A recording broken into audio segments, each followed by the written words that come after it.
This daily game Shevchenko is here, and now everyone is comparing him to free daily game El-Hadji Diouf. So which one of these guys is actually better? Because let's be honest, in a game where people are spending thousands of coins chasing meta strikers, you just casually got 2 for free. But here's the twist. Free doesn't always mean equal. And today, we're settling it. Shevchenko versus El-Hadji Diouf. Which free meta striker is actually him? Let's start with Shevchenko. On paper, this guy looks like a classic traditional striker.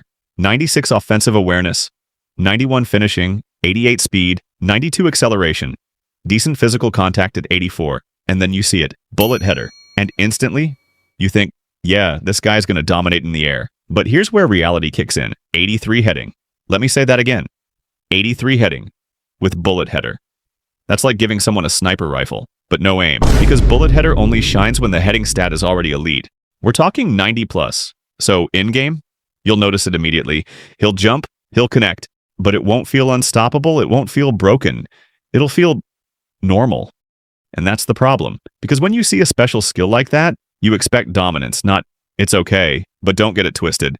Shevchenko is still dangerous, very dangerous, because where he really shines is positioning. 96 offensive awareness means this guy is always lurking, always finding space, always making those annoying runs behind your defense. And when he gets that one clean chance, 91 finishing is more than enough to punish you. He's that striker that doesn't do too much, but somehow always ends up scoring. Now let's flip the script. El-Hadji Diouf. This one is different.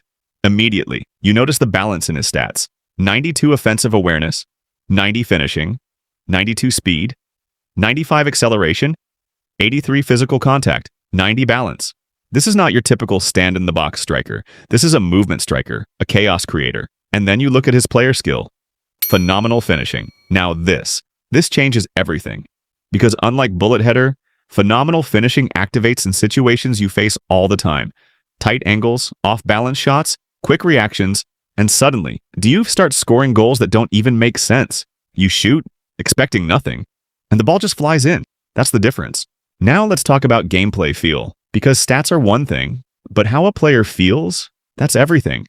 When you use Shevchenko, he feels composed, structured, like a striker that waits for the perfect moment. He's not flashy, he's not explosive, he's efficient, but sometimes that efficiency feels limited, because if the chance doesn't come to him, he doesn't go out and create it.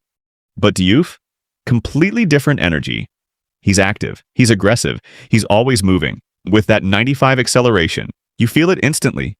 He bursts into space, he gets to loose balls first, he creates chances out of nothing, and when he shoots, phenomenal finishing kicks in and just magic. Now here's where things get interesting. Both of them are goal poachers, so technically, they should behave the same way. Same playstyle, same role, same purpose. But in-game, they feel completely different. Shevchenko feels like a classic finisher. Diouf feels like a modern attacker. And in today's eFootball meta, that difference matters a lot. Because the game right now is fast, very fast. Defenders are quicker, pressing is aggressive, you don't always get clean chances, so you need a striker that can do something out of nothing. And that's where Diouf starts pulling ahead. Let's talk weaknesses. Because no player is perfect. Shevchenko's biggest weakness? 78 tight possession. That's low for a striker in this meta, so when you try to dribble in tight spaces, he feels heavy, predictable, easy to dispossess, and in higher divisions, that's a big problem. Then there's the bullet header issue. Again, 83 heading just doesn't justify the skill, so you're not even getting full value from one of his biggest highlights. Now Diouf, his weaknesses are more subtle. Low pass 69, lofted pass 69, so don't expect him to link play like a false 9. He's not there to assist, he's there to finish. Also, his dribbling and tight possession aren't elite.